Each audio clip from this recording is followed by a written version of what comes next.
Aktres at komedyanteng si Ai de las Alas, sinabing paraan ng pagganti niya ang pagbawi ng green card petition ng kanyang estranged husband na si Gerald Sibayan.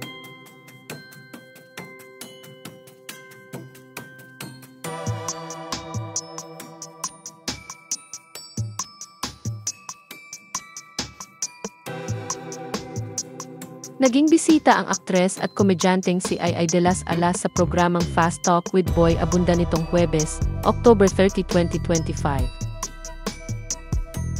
Doon ay kinumpirma ng komedyante na binawi na ang green card petition ng kanyang estranged husband na si Gerald Sibayan na nasa Amerika.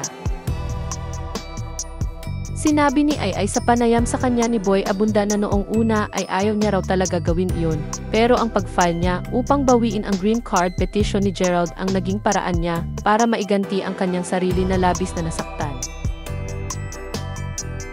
Dagdag pa ng aktres, ang kanyang estranged husband naman daw ang nagsabi na gusto nitong pumunta ng Amerika at hindi siya.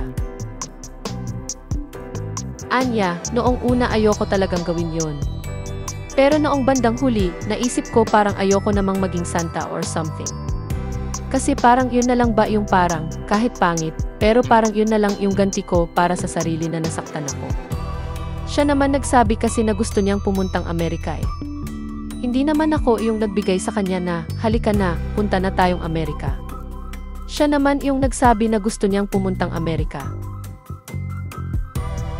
Sinabi rin ni Ai kay Tito Boy na na-revoke ang green card petition ni Gerald kasabay ng pag-file niya ng divorce, pero sa ngayon ay hindi pa nailalabas ang desisyon sa divorce case. Matatanda ang inamin ng komedyante kay Tito Boy noong nakaraang taon na naghiwalay na sila ni Gerald matapos ang 10 taon na pagsasama nila. Inamin din niya sa naturang panayam na nagtaksil sa kanya si Gerald noong 2019 na dahilan upang magkalamat ang tiwala niya sa kanyang asawa.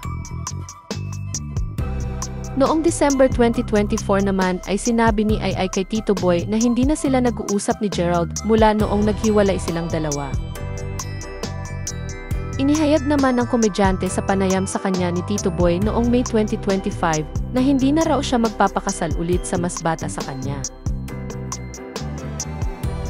Ayon sa ulat ng pep.ph, inihain ni Ai de las Alas ang apelang i-revoke ng US Citizenship and Immigration Services o USCIS ang petition for alien relative para magkaroon ng green card at maging permanent US resident si Gerald noong January 8, 2025 at naaprubahan ito noong March 17, 2025.